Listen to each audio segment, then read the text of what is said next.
చేరువచ్చిన దేవుని పెళ్ళైన మీ అందరికీ మన ప్రభు ప్రియరక్షకుడైన యేసుక్రీస్తు వారి నామమున నాకు వందనాలు తెలియజేస్తున్నాను. కొద్ది నిమిషములు దేవుడు రాయించిన బైబిల్ గ్రంథం నుండి మన పాఠ్య భాగ్యమైనటువంటి అపోస్తల కార్యాన్ని మనం ధ్యానించుకుందాం. పాఠంలోకి వెళ్ళే ముందుగా చిన్న ప్రార్థన చేసుకొని ప్రారంభించుకుందాం. అత్యంత కృపా కనికరం కలిగిన మా దేవ తండ్రి, ఈ మధ్యాహ్న వేళ తండ్రి, ఈ విధంగా తండ్రి స్త్రీలుగా మేమందరం కూడుకొని మీ అమూల్యమైన మాటలు తండ్రి ధ్యానించుకునే మహాభాగ్యాన్ని తండ్రి మా అందరికీ ప్రసాదించిన విధానానికే వందనాలు తండ్రి. తండ్రి, ప్రతి దినము ఏదో ఒక విధంగా మీ మాటలు తండ్రి మా చెవిని పడేలాగా చేస్తున్నందుకు మీకు వందనాలు తండ్రి. ఎన్నో మాటలు వింటున్న మేము తండ్రి ఆ వాక్యాన్ని మా హృదయంలో భద్రపరుచుకొని తండ్రి, ఏవైతే లోటుపాట్లు మాలో ఉంటున్నాయో తండ్రి మా ప్రవర్తన విషయమే తండ్రి వాటన్నింటినీ వాక్యం ద్వారా సరి చేసుకొని పరిశీలించుకుంటూ చూసుకొని తండ్రి మీరు కోరుకునే సత్ప్రవర్తన కలిగి మీరు కోరుకునే విధంగా ఈ భూమి మీద జీవించి మా క్రియల ద్వారా మిమ్మల్ని మహిమపరచులాగా కృప దయచేయండి తండ్రి. తండ్రి, మాకు ఇంతటి జ్ఞానాన్ని నేర్పిస్తున్న తాతయ్య గారిని జ్ఞాపకం చేసుకోండి. వృద్ధాప్యం అందు ఉంటుండగా సంపూర్ణ ఆరోగ్య శక్తి బలాన్ని దయచేయండి తండ్రి. అదేవిధంగా తండ్రి స్త్రీలుగా కూడుకొని చేరువచ్చిన ప్రతి బిడ్డని జ్ఞాపకం చేసుకోండి తండ్రి. మరి ముఖ్యంగా తండ్రి ఈ సంవత్సరానికి కానీ మమ్మల్ని నడిపిస్తున్నటువంటి తండ్రి వసంతక్క గారిని, తేజక్క గారిని జ్ఞాపకం చేసుకోండి. వారికి సంపూర్ణ ఆరోగ్య శక్తి బలాన్ని తండ్రి జ్ఞానాన్ని దయచేసి తండ్రి మమ్మల్ని నడిపించుటకు కృప దయచేయమని మిమ్మల్ని వేడుకుంటున్నాం తండ్రి. మేము ఇదే విధంగా మీ జ్ఞానంలో ఎదుగుతూ మీకు లోబడే బిడ్డలుగా ఉండేలాగా కృప దయచేయమని ఈ ప్రార్థన యేసుక్రీస్తు వారి నామం అడిగి వేడుకుంటున్నాను మా కన్న తండ్రి, ఆమేన్.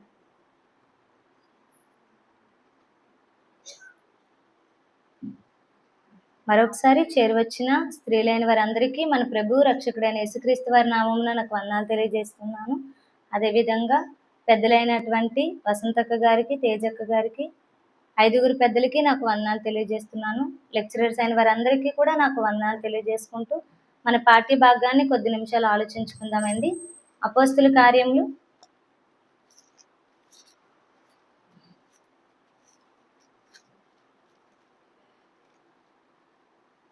అపోస్తల కార్యములు 9వ అధ్యాయం 32వ వచనం.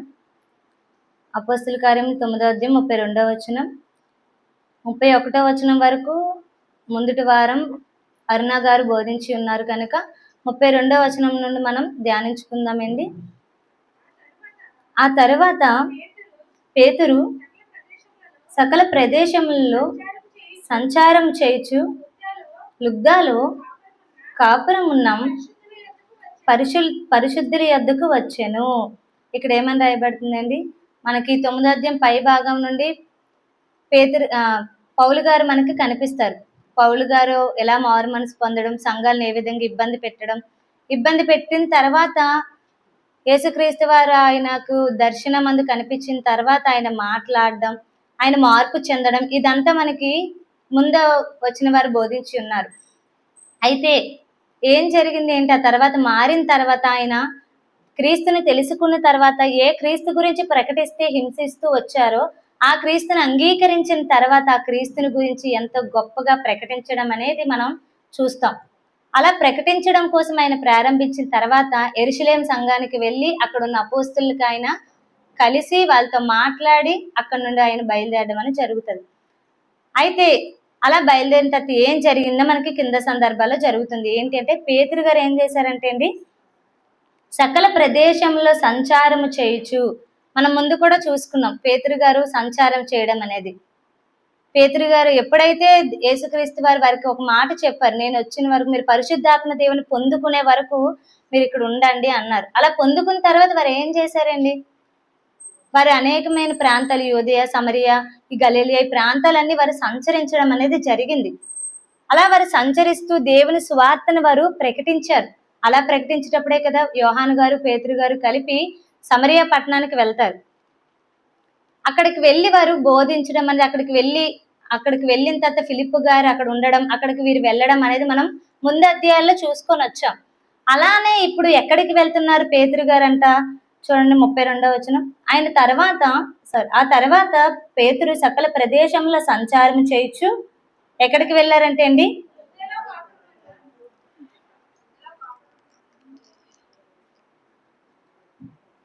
ఏం చేశారంటే అండి, లుగ్దాలో కాపురం ఉన్న పరిశుద్ధుల యొద్దకు వచ్చాను. ఎక్కడికి వెళ్ళారంట? లుగ్దాకి వెళ్ళారంట. అక్కడ ఏం జరిగింది? ఆ పట్టణానికి వెళ్ళిన తర్వాత ఆయన సకల ప్రదేశంలో సంచారం చేసుకుంటూ క్రీస్తుని గురించిన మాటలు ప్రకటించుకుంటూ ఆయన సువార్త పనులు చేస్తూ ఉంటూ ఆయన ఒక ప్రదేశానికి వెళ్ళినట్టుగా మనకు కనిపిస్తుంది. ఎక్కడికి వెళ్ళారంట? లుద్దాకి వెళ్ళారు. అక్కడ ఏం జరిగింది లుద్దాలో చూడండి, 33వ వచనం. అక్కడ పక్షవాయువు కలిగి 8 ఏండ్ల నుండి మంచం పట్టి ఉండిన ఐనేయ అని ఒక మనుషుని చూచి పేతురు, ఐనేయ, యేసుక్రీస్తు నిన్ను స్వస్థపరచుచున్నాడు, నీవు లేచి నీ పరుపు నీవే పరుచుకొనమని అతనితో చెప్పగా వెంటనే అతడు లేచెను. లుగ్దాలోను షారోనులోను కాపురం ఉన్న వారందరూ అతన్ని చూచి ప్రభువు తట్టు తిరిగిరి. ఏం జరిగిందంట? పేతురు గారు సకల ప్రదేశంలో సంచరించుకుంటూ అక్కడ ప్రదేశాలన్నీ ఆయన తిరుగుతూ ఎక్కడికి వెళ్ళారు? లుద్దాకి వెళ్ళారు. అక్కడ ఏం జరిగిందంట? పక్షవాయువు కలిగిన ఒక వ్యక్తి, ఎవరంటే అతని పేరు ఐనేయ. పక్షవాయువుతో బాధపడుతున్న ఒక వ్యక్తి, ఐనేయ అని ఒక వ్యక్తికి అక్కడ ఆయన బాధపడుతున్నప్పుడు అక్కడ పేతురు గారు ఏం చేశారండి? అతన్ని స్వస్థపరిచినట్టుగా కనిపిస్తుంది. అతను ఎంతకాలం బాధపడుతున్నాడంట? 8 సంవత్సరములు, సుమారు 8 years, 8 సంవత్సరాలు ఆయన బాధపడుతున్నాడు. పక్షవాయువుతో ఆయన బాధపడుతూ ఉంటున్న ఆ వ్యక్తిని ఎవరు స్వస్థపరిచారండి? పేతురు గారు స్వస్థపరిచారు. ఎలా, ఏమని మాట్లాడుతున్నారు చూడండి, 34వ వచనం. పేతురు, ఐనేయ, యేసుక్రీస్తు నిన్ను స్వస్థపరచుచున్నాడు, నీవు లేచి నీ పరుపును నీవే పరుచుకోనమని అతనితో చెప్పగా వెంటనే అతడు లేచెను. లుద్దాలోను షారోనులోను కాపురం ఉన్న వారందరూ అతను చూచి ప్రభు వైపు తిరిగిరి. ఏం జరిగిందంటే వెంటనే అతను 8 సంవత్సరాలతో బాధపడుతున్న వ్యక్తిని పేతురు గారు ఆ పట్టణానికి వెళ్ళగానే అక్కడ ఆయన అతను స్వస్థపరిచిన తర్వాత ఏం జరిగింది? అతను స్వస్థత పొందుకోవడం అనేది జరిగింది. ఇక్కడ మనం ఒకసారి పేతురు గారి కోసం ఆలోచించినట్లయితే మొదట అతని స్థితి, వారు ఎలా ఉండేవారు? మొదట అపోస్తులైన వారు మొదట ఏ విధంగా ఉండేవారు అంటే, యేసుక్రీస్తు వారి పరిచర్య చేస్తున్న సమయంలో యేసుక్రీస్తు వారు వారికి ఒక పనిని అప్పగించారు. మనకి మత్తయి సువార్త 10వ అధ్యాయం మొదటి 3 వచనాల్లో మనకు కనిపిస్తుంది. యేసుక్రీస్తు వారు అపోస్తుల్ని ఏర్పరచుకున్న తర్వాత వారికి ఏం చెప్పారండి? మీరు వెళ్ళి అద్భుతాలు ఇవన్నీ చెయ్యండి వారికి చెప్పారు. మనకు మత్తయి సువార్త 10వ అధ్యాయంలో కనిపిస్తుంది. మీరు వెళ్ళి స్వస్థతలు ఇవన్నీ చెయ్యండి అని చెప్తారు. అలా చెప్పిన తర్వాత 17వ అధ్యాయం చూడండి ఏం జరిగింది. మత్తయి సువార్త 17వ అధ్యాయం 19వ వచనం. మత్తయి సువార్త 17వ అధ్యాయం 19వ వచనం చూడండి. మత్తయి సువార్త 17వ అధ్యాయం 19వ వచనం. తర్వాత శిష్యులు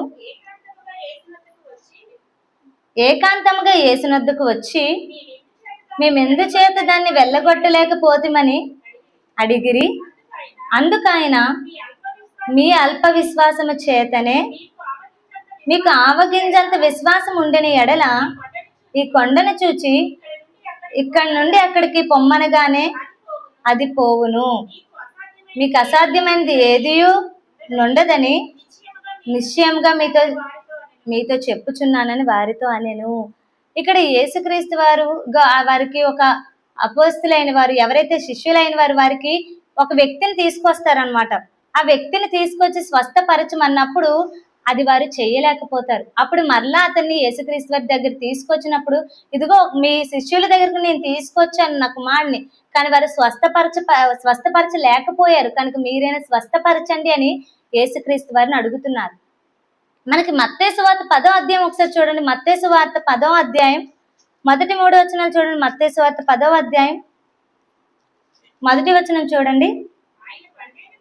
ఆయన తన 12 మంది శిష్యులను పిలిచి అపవిత్రాత్మను వెళ్ళగొట్టుటకు, ప్రతి విధమైన రోగమును, ప్రతి విధమైన వ్యాధిని స్వస్థపరచుటకు వారికి అధికారం ఇచ్చెను. చాలు.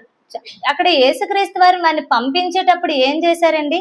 ప్రతి విధమైన వ్యాధిని, ప్రతి విధమైన వాటిని స్వస్థపరిచే ఒక అధికారాన్ని దేవుడు యేసుక్రీస్తు వారు ఎవరికి ఇచ్చారు? ఆ 12 మంది శిష్యులకి ఇచ్చారు. మరి 12 మంది శిష్యులకు అధికారం ఇచ్చినప్పుడు 17వ అధ్యాయం వచ్చేసరికి వారు చేయగలిగారా? చేయలేకపోయారు. వారు స్వస్థపరచలేకపోయారు. అంటే వారు ఎందుచేత స్వస్థపరచలేకపోయారంటే కిందకెళ్ళి యేసుక్రీస్తు వారు ఏమని మాట్లాడుతున్నారు? మీ అల్ప విశ్వాసము వలన. అంటే మొదట శిష్యులైన వారిలో పేతురు గారు కూడా ఉన్నారు కదండి. ఆ 12 మందిలో పేతురు గారు కూడా ఉన్నారు కదా. అంటే మొదట వారి స్థితి ఎలా ఉంది? వారి అల్ప విశ్వాసం చేత వారు దేవుడు యేసుక్రీస్తు వారి అధికారం ఇచ్చిన వారు చేయలేకపోయారు.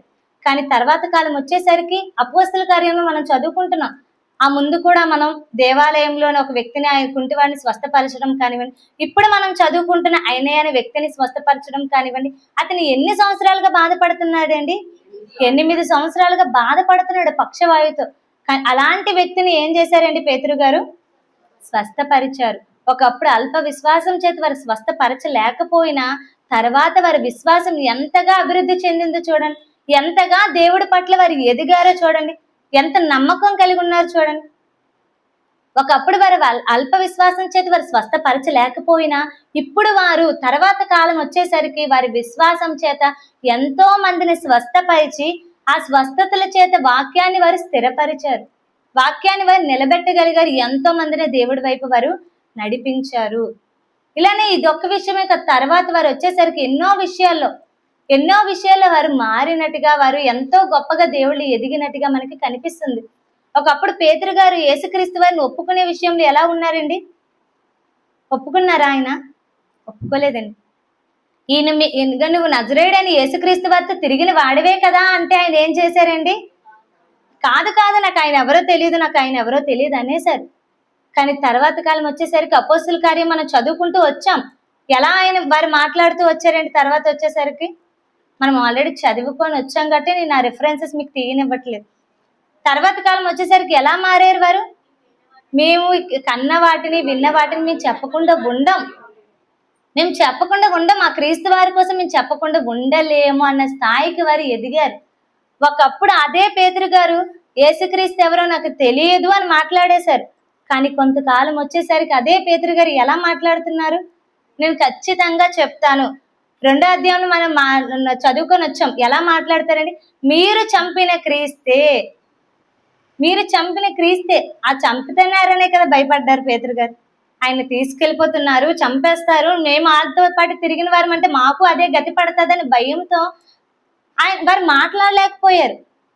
కానీ తర్వాత కాలం వచ్చేసరికి మమ్మల్ని చంపినా పర్లేదు, మమ్మల్ని హింసించినా పర్లేదు, మీరు ఏం చేసుకున్నా పర్లేదు, మేము మాత్రం ఆ క్రీస్తు వారి కోసం చెప్పకుండా ఉండము, మేము ప్రకటించకుండా ఉండలేము. మీరు ఏదైనా చేసుకోండి. చెరసాల్లో వేయించడం ఇవన్నీ మనం చదువుకొని వచ్చాం. ఎంతగానో హింసించడం, వారిని ఎంతగానో ఇబ్బంది పెట్టారు. మీరు ఇంకోసారి ఈ నామం కోసం మీరు ప్రకటించకూడదు అని ఖండితంగా ఆజ్ఞాపించారా లేదా? యూదులైన వారికి ఖండితంగా ఆజ్ఞాపించారు. కానీ అయినా కూడా వారు ఆగారా? అక్కడ వారు ఆజ్ఞాపించిన తర్వాత బయటకు వచ్చిన వెంటనే వారు ఆ పనిలోనే ఉన్నారు మళ్ళా. అంటే అంత గొప్పగా వారు మారడం అనేది మనకు జరిగింది. ఇలానే అపోస్తులైన వారు అందరూను ఒకప్పుడు వారు ఎలా ఉన్నా తర్వాత ఎంతో గొప్పగా వారు నిలబడ్డారు, ఎంతో గొప్పగా వారు మారారు, ఎంతో గొప్పగా వారు ఎదిగారు. అన్ని విషయంలో, చివరికి ప్రాణాలు ఇచ్చే విషయంలో కూడా. ఒకప్పుడు ప్రాణాలు తీస్తారేమో అని భయపడిన వారే ప్రాణాలు తీసినా పర్లేదు అనుకొని తెగించి ముందుకు వచ్చారు. మనకు తర్వాత అధ్యాయంలోకి వెళ్ళేసరికి కనిపిస్తుంది యాకోబు గారిని చంపడం. యాకోబు గారిని చంపిన తర్వాత పేతురు గారిని చెరసాల్లో వేశారంటే చంపుతారని భయం ఉంటుందా లేదా? కానీ అయినా జడలేదు, అయినా వారు భయపడలేదు. అంత ధైర్యంగా, అంత గొప్ప విశ్వాసం కలిగి మారారు. ఒకప్పుడు అల్ప విశ్వాసులు అన్న మాట వారు అనిపించుకున్నా కూడా తర్వాత కాలం వచ్చేసరికి గొప్ప విశ్వాసులుగా వారు నిలబడ్డారు. వారి సంఘానికి స్తంభాలుగా నిలబడ్డారు. వారి ద్వారా ఇప్పుడు వారు ప్రకటించడం బట్టే కదండి, వారు అంత కష్టపడి ఆ మాటలు రాయబట్టే కదా, వారు అంతలాగా పరిచయం చేయబట్టే కదా ఈరోజు మనం క్రీస్తుని గురించిన మాటలు తెలుసుకోగలుగుతున్నాం. వారు ఆనాడు భయపడి ఇంట్లో ఉండిపోతే, భయపడి 4 గోడల మధ్య ఉంటే ఈరోజు ఆ సువార్త మనకి వచ్చేదా? లేదు. కానీ వారు భయపడకుండా వారు మారి ఎంతో గొప్పగా క్రీస్తుని గురించి ప్రకటించారు. మనం మాట్లాడితే ముందు విషయాల్ని ఆలోచించుకుంటాం.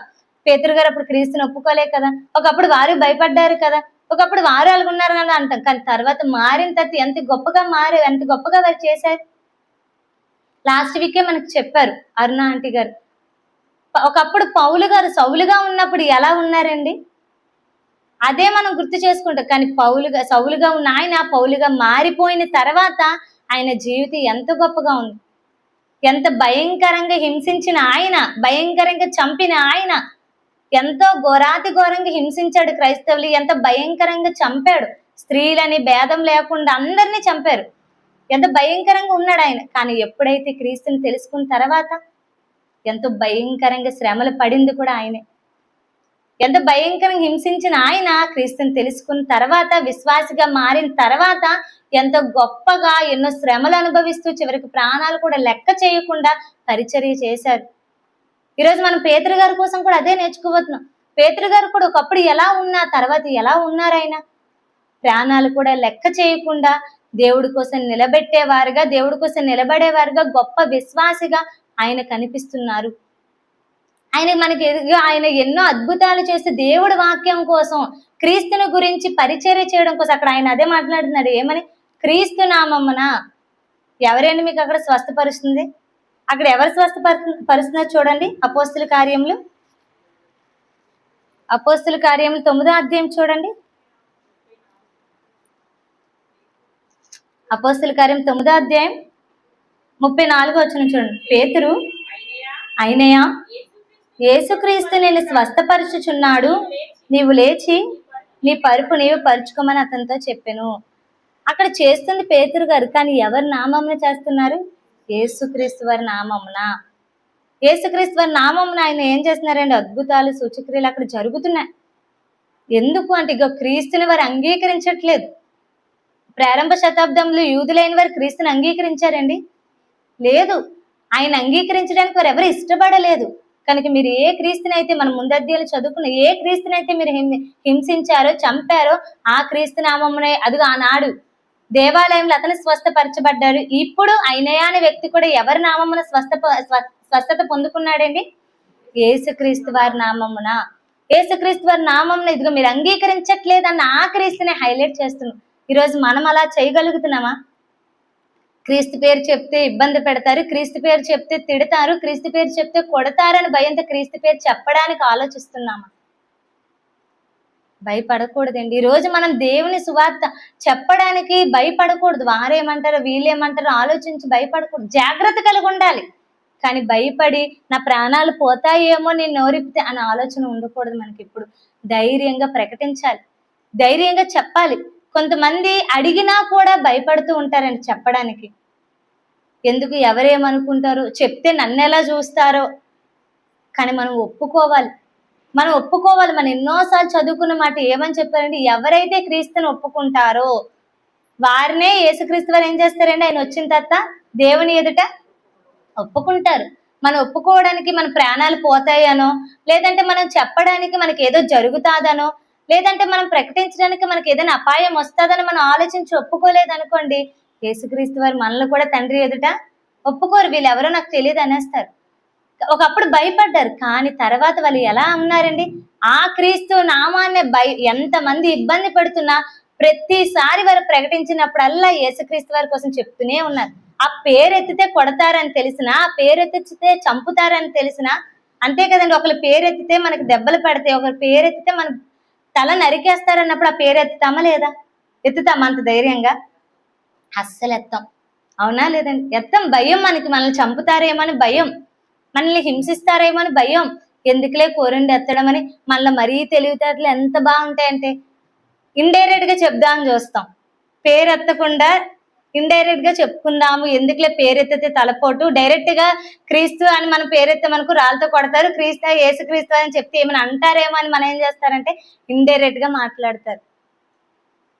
నిజంగా పోనీ ఎందుకులే ప్రమాదం అంటే ఈ సువార్త ఆగిపోద్ది, దేవుడి పని ఆగిపోద్ది అన్న ఆలోచనతో ఉంటే పేరు.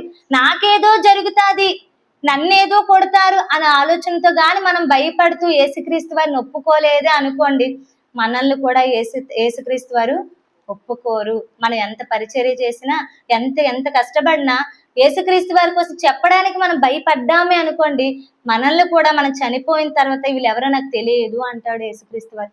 అలా మనం ఉండకూడదు. పేతురు గారు ఎంత భయంకరమైన పరిస్థితులు అక్కడ మనం చూస్తున్నాం. ఆయన పేరెత్తినా కూడా ఒప్పుకోలేని పరిస్థితులు అక్కడ.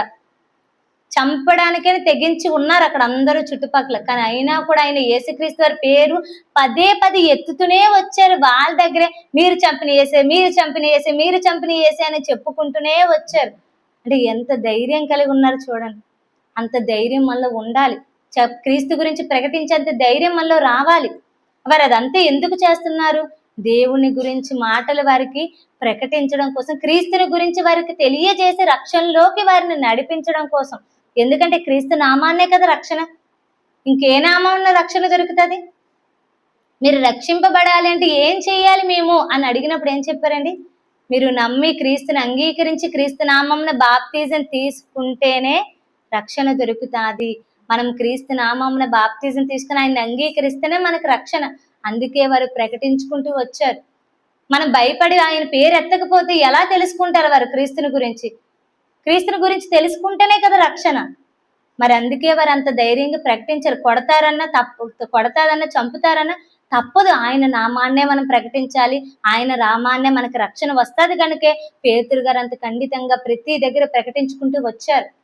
ప్రకటించుకుంటూ క్రీస్తు గురించి పరిచర్య చేసుకుంటూ ఆయన వచ్చారు. క్రీస్తు గురించి చెప్పుకుంటూనే ఆయన వచ్చారు. ఇక్కడ కూడా ఎంత గొప్పగా ఆయన ఒకప్పుడు ఎలా ఉన్న ఎంత గొప్పగా ఆయన ఇక్కడ చెప్పడము, అక్కడ ఆ వ్యక్తిని స్వస్థపరచడం అనేది మనకి కనిపిస్తుంది.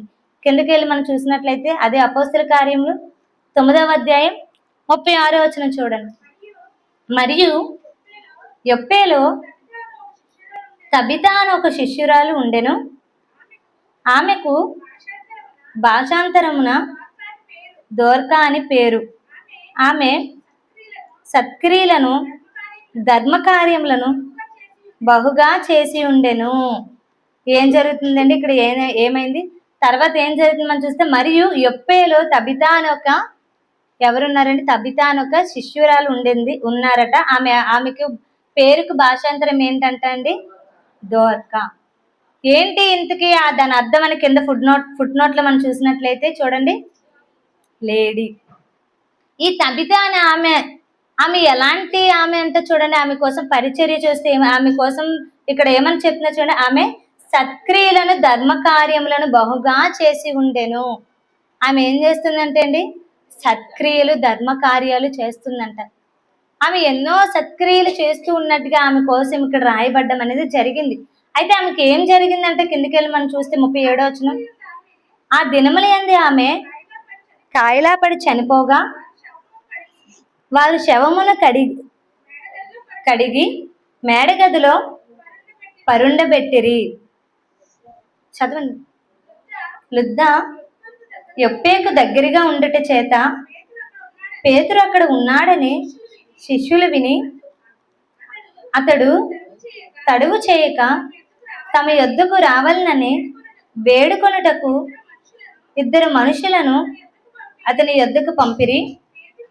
పేతురు లేచి వారితో కూడా వెళ్ళి అక్కడ చేరినప్పుడు వారు మేడగదిలోనికి అతన్ని తీసుకొని వచ్చిరి. విధవరాండ్లందరూ వచ్చి ఏడ్చుచు దోర్కా తమతో కూడా ఉన్నప్పుడు కుట్టిన అంగీలను వస్త్రములను చూపుచు అతని ఎదుట నిలిచిరి. చదవండి.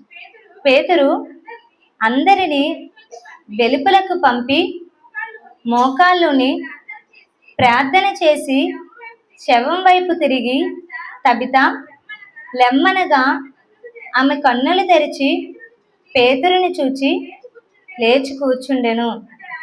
అతడు ఆమెకు చెయ్యి ఇచ్చి లేవనెత్తి పరిశుద్ధులను విధవరాండ్లను పిలిచి ఆమెను సజీవురాలుగా వారికి అప్పగించెను. ఇది యొప్పే అందంతటా తెలిసినప్పుడు అనేకులు ప్రభువునందు విశ్వాసం ఉంచిరి. పేతురు యొప్పేలో సీమోను ఒక చర్మకారుని యొద్ద బహుదినములు నివసించెను. ఇక్కడ మనకి 36వ వచనం నుండి మనం చూసినట్లయితే మనకి తబితా గారు కనిపిస్తున్నారు. ఆమె ఎవరంట? ఆమె ఎలాంటి ఆమె అంట? ఏం చేసేదంటే ఇక్కడ మనకి ఆమె కోసం చెప్తున్నారు. ఏమైందంటే ఆమె సత్క్రియలను ధర్మకార్యములు ఆమె బహుగా చేసింది. ఇంకా ఆమె ఏం చేసిందంటే అండి, ఎంతో మందికి విధవరాళ్ళు వచ్చి ఆమె ఏడ్చారంట ఆమె చనిపోయిందని. ఆయన చెప్తే అక్కడ ఏం చేశారంటే అండి, ఆమె ఎంతో మందికి ఏం చేసిందంట, అంగీలు చూడండి మనకి 39వ వచనంలో, తమతో కూడా ఉన్నప్పుడు కూడిన అంగీలను వస్త్రములను చూపుచూ అతని యొద్ద నిలిచిరి. ఆమె ఏం చేసిందంటే వారికి అంగీలు వస్త్రాలు అవన్నీ కుట్టడం అనేది జరిగింది. అంటే తబిత బ్రతుకున్నప్పుడు ఆమె ఎలా బ్రతికిందంట, ఆమె జీవితం ఎలాగుందంట, ఎన్నో సత్క్రియలు ధర్మకార్యాలు బహుగా చేస్తూ విధవరాల విషయంలో వారందరి విషయంలో ఆమె ఎంతో గొప్పగా ధర్మకార్యాలు చేసిన ఆమెగా మనకి కనిపిస్తుంది. ఆమె ఇక్కడ మనకి ఎంతో గొప్ప దానిగా గొప్ప కార్యాలు చేసిన ఆమెగా మనకి ఇక్కడ కనిపించడం అనేది జరిగింది. దైవభక్తి కలిగిన స్త్రీలు ఎలా ఉండాలి, దైవభక్తి కలిగిన వారు ఎలా ఉండాలి అని దేవుడు రాయించారండి. మన వాక్య పఠనం చేసుకున్నాం. ఒకసారి ఆ మాట మనం చూసినట్లయితే యాకోబు పత్రిక 1వ అధ్యాయం 27వ వచనం చూడండి. యాకోబు పత్రిక 1వ అధ్యాయం 27వ వచనం చూడండి. యాకోబు పత్రిక 1వ అధ్యాయం 27వ వచనం. తండ్రి అయిన దేవుని ఎదుట పవిత్రమును నిష్కలంకమైన భక్తి ఏదనగా దిక్కులేని పిల్లలను విధవరాండ్రను వారి ఇబ్బందులలో పరామర్శించుటయు ఇహలోక మాలిన్యమును తనకు అంటకుండా తను తాను కాపాడుకోవాలి. ఎలా ఉండాలని దేవుడు రాయించారండి. ఇదిగో దిక్కులేని వారిని, విధవరాన్ని వారి యొక్క అక్కరతల్లో వారి యొక్క ఇబ్బందుల్లో మనం ఏం చేయాలి, వారిని పరామర్శించాలి, వారికి తోడుగా ఉండాలి. ఇక్కడ తబితా గారు కూడా మనకి ఎలా కనిపిస్తున్నారండి, సత్క్రియలు చేస్తూ ధర్మకార్యాలు చేస్తూ ఎంతో మందికి విధవరాలకు కానివ్వండి, ఎంతో మందికి ఆమె వస్త్రాలు కానివ్వండి, అంగీలు కానివ్వండి కుట్టిస్తూ వారికి సహాయపడుతున్నట్టుగా మనకి కనిపిస్తుంది. ఆమె అక్కడ ఎంతో మందికి సహాయపడినట్టుగా ఆమె కనిపిస్తుంది. అందుకే ఆమె ధర్మకార్యాలు అంత గొప్పగా ఉండబట్టే కదా ఆమె చనిపోయినప్పుడు వారందరూ వచ్చి ఏం చేస్తున్నారండి, ఏడుస్తున్నారు. ఏడుస్తూ వారు ఏం చేస్తున్నారండి, ఫార్మాలిటీగా కాదండి, ఏడుస్తూ వారు చెప్పుకుంటున్నారు. చూడండి, మనకు సొంత వారే చనిపోయారు అనుకోండి, ఎలా మాట్లాడుతారు చావు దగ్గర వాళ్ళు, ఇదిగా నా తల్లి నాకు ఇది చేస్తాను అన్నది, అది చేస్తాను, అవన్నీ గుర్తు చేసుకుంటారా లేదా? తల్లిదండ్రులు కానీ మన బంధువులు కానీ మన సొంత వారు కానివ్వండి చనిపోతే ఆ బాధతో మనం ఏం చేస్తాం, వారు చేసినవన్నీ గుర్తు చేసుకుంటాం. వారు మన సొంత వారు కాబట్టి మనతో ఉండి ఇంతకాలం వెళ్ళిపోయారు కంటే వారు చేసిన మేలులు, వారు చేసినవన్నీ మనకు గుర్తుకొస్తూ ఉంటాయి. ఇక్కడ తబితా గారి విషయంలో కూడా వీరు ఏం చేస్తున్నారంటే ఆమె చేసినవన్నీ పేతురు గారికి చూపిస్తూ ఏడుస్తున్నారు, బాధపడుతున్నారు. అంటే ఆమె ఎంత గొప్పగా సహోదరుల పట్ల ఆమె నడుచుకుందో చూడండి. సత్క్రియలు ధర్మకార్యాలు చేస్తూ తన పక్కనున్న వారందరి పట్ల ఆమె ఎంతో గొప్పగా నడుచుకుంది, ఎంతో గొప్పగా బ్రతికింది. అందరి పట్ల ఆమె సహాయం చేస్తున్న ఆమెకే మనకి ఇక్కడ కనిపిస్తుంది. ఆమె అంత గొప్పగా బ్రతికింది కనుకనే ఆమె చావు కోసం చనిపోయిందని వెంటనే వారు ఏం చేశారంటే అండి, పేతురు గారు దగ్గరలో ఉన్నారని తెలుసుకొని వెంటనే కబురు పంపించారు. పేతురు గారు దగ్గరలో ఉన్నారని తెలుసుకొని ఏం చేశారు, ఆయన గురించి ఆయన చేస్తున్న పరిచర్య అంతా అందరికీ వెళ్తుందా లేదా? వెళ్తుంది. ఆయన చేసినవన్నీ అందరికీ చేరుకుంటున్నాయి. ఈయన ఇలా చేయగలడు, ఇలా చేస్తున్నారు, ఈ విషయాలన్నీ చుట్టుపక్కల ప్రదేశాలు అందరికీ చేరుకుంటున్నాయి కనుక ఈ యొప్పే కూడా ఆయన చేసిన అద్భుతాలు ఇవన్నీ చేరాయి కనుక యొప్పేలు ఉన్నవారు ఏం చేశారు, ఎప్పుడైతే తబితా గారు చనిపోయారో వెంటనే ఏం చేశారండి, మనుషులు పంపించారు. తబితా గారు ఇలా చనిపోయారు, వెళ్ళండి, పేతురు గారు స్వస్థపరచగలరు, వెళ్ళి ఆమెను స్వస్థపరచడానికి తీసుకొని రండి అని మనుషుల్ని పేతురు గారి దగ్గర పంపించారు. పేతురు గారు వచ్చి ఇదిగా ఆమెను చూడడం, అక్కడ వెంటనే వారు ఏం చేస్తున్నారు, ఇదిగా ఒకప్పుడు తబిత మా మధ్య ఉన్నప్పుడు, తబిత గారు మా మధ్య ఉన్నప్పుడు ఇవన్నీ మాకు చేసింది, ఇదిగా ఆమె కుట్టిన వస్త్రాలే. అలాగే కదండి, చనిపోయినప్పుడు బాధపడుతూ ఉంటాం, ఇది ఆమె ఇచ్చిందే, ఇగో ఈ వ్యక్తి ఇచ్చిందే నాకు, ఈయన చనిపోయేటప్పుడు చనిపోక ముందు నాకు కొన్ని ఇచ్చాడు ఎంతో ప్రేమతో వేసుకోమని చెప్పి అని మనం బాధపడతామా? మన వాళ్ళు ఎవరైనా చనిపోతే వారు ఇచ్చినవన్నీ గుర్తు చేసుకుంటూ ఉంటాం జ్ఞాపకాలుగా, అవునా లేదా? అలాగే ఇక్కడ తబిత గారు చనిపోయినప్పుడు ఆమె చేసిన ఆమె చేసిన గొప్ప కార్యాలు, ఆమె చేసిన ధర్మ కార్యాలను వారు ఏం చేస్తున్నారండి, గుర్తు చేసుకుంటూ పేతురు గారికి చెప్తున్నారు, ఆమె ఒకప్పుడు ఇలా ఉండేది, మా మధ్య ఇలా జీవించేది అని.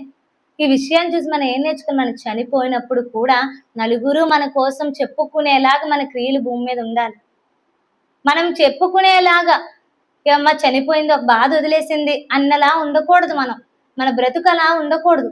అమ్మో పలానా వ్యక్తి చనిపోయాడే, ఒకప్పుడు బ్రతుకున్నప్పుడు మా కొరకు ఎన్నో చేశాడు, ఒకప్పుడు బ్రతుకున్నప్పుడు ఎంత నీతిగా బ్రతికింది, ఒకప్పుడు బ్రతుకున్నప్పుడు ఎంతగానో సహాయపడింది, ఎంతగానో ఓదార్పుగా ఉంది మా పట్ల అనేలాగా మనం చెప్పుకునేలాగా మన బ్రతుకు ఉండాలి. ఇక్కడ తబిత గారు చనిపోతే ఆమెను విడిచిపెట్టలేదు, పోయింది కదా అని. ఎంతగానో వారు ఆమెను బ్రతికించడం కోసం ఎంతగానో ప్రయాసపడుతూ ఎంతగానో బాధపడుతున్నట్టుగా వారు అందరూ మనకు కనిపిస్తున్నారు. మనం చనిపోయినప్పుడు కూడా అంతలా బాధపడాలి అంటే, అంతలా మన కోసం ఆలోచించాలి అంటే, మనల్ని అంతలా గుర్తు పెట్టుకోవాలి అంటే మన క్రియలు కూడా అంత గొప్పగా ఉండాలి, మన క్రియలు కూడా అంత గొప్పగా జరగాలి, అంతలా ఉండాలి. ఈ రోజు మనకు భక్తులైన వారు ఎంతో మంది చనిపోయారు, వారు అంత గొప్పగా బ్రతికారు కనుక కాబట్టే కదండి వారి జీవితాలను మనం జ్ఞాపకం చేసుకుంటున్నాం. అంతే కదండి. ఒక పేతురు గారి కోసం మనం నేర్చుకున్నాం, ఒక తబిత గారి కోసం నేర్చుకున్నాం, గత వారంలో పౌలు గారి కోసం నేర్చుకున్నాం. వారందరూ బ్రతుకున్నారండి? లేరు. అయినా మనం పదే పదే వారి కోసం జ్ఞాపకం చేసుకుంటున్నామంటే కారణం వారు చేసిన క్రియలు, వారు చేసిన గొప్ప కార్యక్రమాలు, అవి పదే పదే మనం జ్ఞాపకం చేసుకునేలాగా ఉన్నాయి.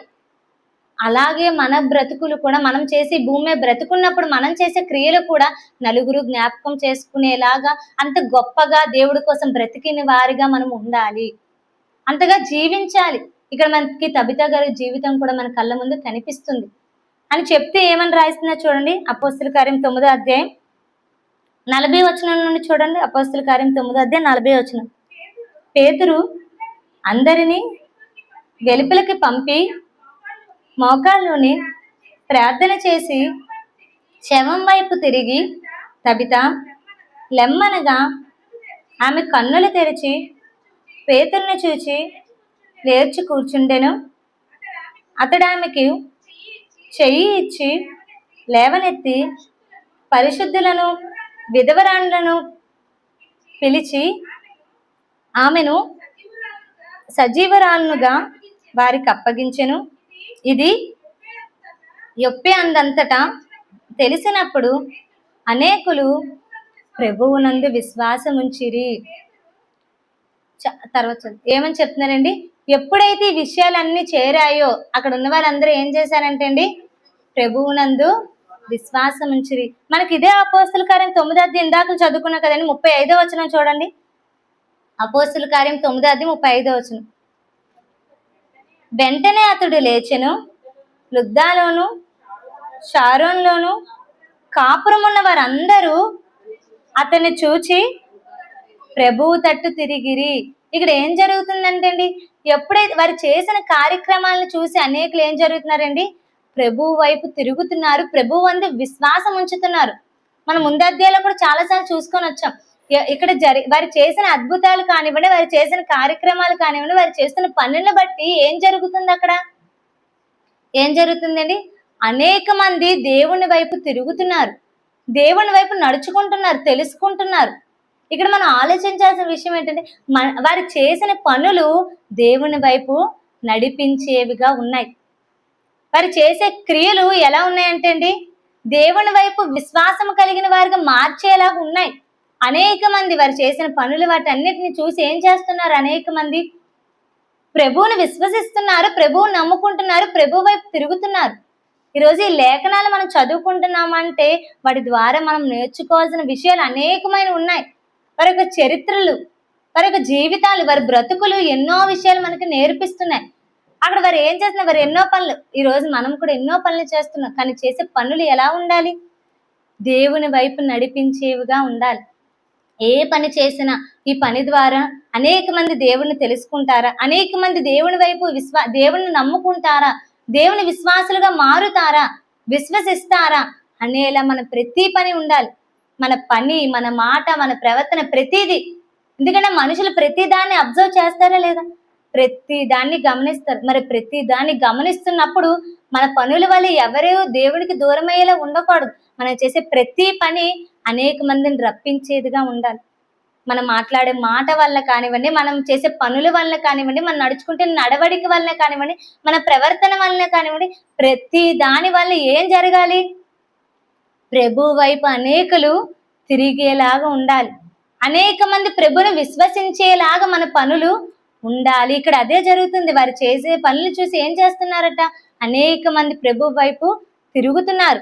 ఈరోజు ఈ మాట నేర్చుకున్న మనము కూడా ఏం చేయాలి, మన పనుల వల్ల అనేక మందిని దేవుని వైపు త్రిప్పేలాగా మనం ఉండాలి, అనేక మందిని దేవుడి వైపు నడిపించేలాగా ఉండాలి. అలా మనం బ్రతకాలి. ఆ తర్వాత ఏం జరిగిందంటే అక్కడ పేతురు గారు కొంతకాలం ఉండడం అనేది, యొప్పేలో కొంతకాలం ఉండడం అనేది జరిగింది. ఈ రోజు మన పాఠ్యభాగం అపోస్తుల కార్యం 9వ అధ్యాయం 32వ వచనం నుండి 43 వచనాల వరకు మనం నేర్చుకున్నాం. ఏం విషయాలు నేర్చుకున్నాం? అయినా అనే యవనస్తుని పేతురు గారు స్వస్థపరచడం, తబిత అనే ఒక స్త్రీని ఇక్కడ పేతురు గారు స్వస్థపరచడం, ఈ రెండే నేర్చుకున్నాం. అపోస్తుల కార్యం 9వ అధ్యాయం 32 నుండి 43 వరకు ఏం నేర్చుకున్నామంటే అయినా అనే ఒక వ్యక్తిని స్వస్థపరచడం, తబిత అనే ఒక స్త్రీని స్వస్థపరచడం మనం నేర్చుకున్నాం. కాదండి, ఆ రెండే నేర్చుకోలేదు మనం. మనకు గుర్తు రాగానే మనకి ఏమంటే లేఖనాల్లో మనకి ఏమైతే వరస ప్రకారంగా ఉన్నాయో అది కాదు. మనం వారి చూసి ఏం నేర్చుకున్నాం? వారిని చూసి ఏం నేర్చుకున్నాం? ఒక పేతురు గారిని చూసి ఈరోజు మనం ఏం నేర్చుకున్నాం? ఒక తబిత గారిని చూసి మనం ఏమి నేర్చుకున్నాం? అవి మనం గుర్తు పెట్టుకోవాలి. అవి గుర్తు పెట్టుకుంటేనే మనం దేవునిలో ముందుకి గొప్పగా ఎదగగలుగుతాం. పేతురు గారి జీవితం మనం ఈరోజు నేర్చుకున్నాం. ఎంతగా ఆయన జీవితం దినదినము ఎంత గొప్పగా అభివృద్ధి చెందింది, ఎంత గొప్పగా విశ్వాసిగా మారి ఇప్పుడు ఈరోజు సంఘానికి ఒక పెద్దగా అగ్రగణ్యుడిగా, సంఘానికి మూల స్తంభంగా ఆయన ఒక నిలబడ్డారు. ఈరోజు ఆయన అలానే ఉండిపోతే అంత గొప్ప స్థాయికి ఎదగగలిగేవారా? పరలోకపు తాలూకుని సంపాదించుకునే స్థాయికి ఆయన వెళ్ళేవారా? ఈరోజు మనము కూడా నేర్చుకుంటున్న మనము ఏం వారి జీవితాల ద్వారా మనకేం ఉపయోగపడుతున్నాయి, మనమేం నేర్చుకోవాలి, మళ్ళీ ఏమున్నాయి చెప్తున్నా నేను కూడా, ఏమున్నాయి ఈ రోజు నాలో ఏమున్నాయి పొరపాట్లు, ఈరోజు వాక్యం ద్వారా ఏం నేర్చుకున్నాం, అవి సరి చేసుకుంటూ మన దేవుడికి అనుకూలంగా సత్ప్రవర్తన కలిగి మనము జీవిస్తే రేపొద్దున మనము కూడా గొప్పవారిగా నిలబడతాం. మనుషులు ఎదుట గొప్పవారిగా నిలబడకపోయిన దేవుని ఎదుట పరమందు మనల్ని తండ్రి చేర్చుకునేలాగా మన బ్రతుకులు ఉంటాయి. అంత స్థాయికి మనం ఎదగగలుగుతాం. కాబట్టి ఈరోజు నేర్చుకున్న వాక్య భాగాన్ని మనలో ఏవైనా ఒకవేళ ఉంటే, మళ్ళీ ఏవైనా మనల్ని సరి చేసుకోవాల్సి ఉంటే నాతో సహా మన అందరం సరిదిద్దుకొని మరి ముఖ్యంగా దేవుని ఎదుట మనం గొప్పవారుగా నిలబడేవారుగా ఉండాలని కోరుకుంటూ నా మాటలు ముగిస్తున్నానండి. మనం ఈరోజు నేర్చుకున్న వాక్య భాగానికి సంబంధించిన పిక్స్ కూడా నేను మీకు తీసుకొచ్చాను, ఒకసారి చూడండి. అయినా అనే ఒక వ్యక్తిని పేతురు గారు స్వస్థపరచడం అనేది మీకు ఫొటోస్ ఎందుకులే, ఇది ఎక్కువగా ఇందులో లేదు కదా అని నేను తీసుకురాకూడదు అనుకున్నాను. కానీ పిక్స్ చూపిస్తే ఎప్పటికీ గుర్తుంటాయి, ఆ భాగమైనా మీకు గుర్తుంటుంది అని ఒక ఉద్దేశంతో నేను ఇవి తీసుకొచ్చాను. చూడండి, అయినయ్య అనే ఒక వ్యక్తిని పేతురు గారు స్వస్థపరిచారు. తర్వాత తబిత అనే స్త్రీని, ఆమె కుట్టడం, ఎంతో మందికి ఎన్నో విధాలుగా సహాయపడ్డం, తర్వాత ఆమె చనిపోవడం, తర్వాత ఎంతో మంది ఆమె దగ్గరకు రావడం. ఇలానే ఉంటారా, ఇలానే ఫేస్ కట్ ఉంటుందా, పక్కన ఈ జనాలే ఉన్నారా, అలా తీసుకోకండి. జస్ట్ మీకు గుర్తు పెట్టుకోవడం కోసమే ఇవి చూపిస్తున్నాను. ఇక్కడ ఎంతమంది జనాలు ఉన్నారు, అక్కడ కూడా తబిత గారి దగ్గర అంతమంది ఉన్నారా, అలా జస్ట్ మీరు గుర్తు పెట్టుకోవడం కోసం, ఎందుకంటే చూస్తే గుర్తుంటది కాబట్టి చెప్తున్నాను. ఓకేనా? ఓకే అండి, ఇంతటి వరకు చక్కగా దేవుని మాటలు విన్న మీ అందరికీ నాకు వందనాలు తెలియజేసుకుంటూ నా మాటలు ముగిస్తున్నానండి. అందరికీ వందనాలు.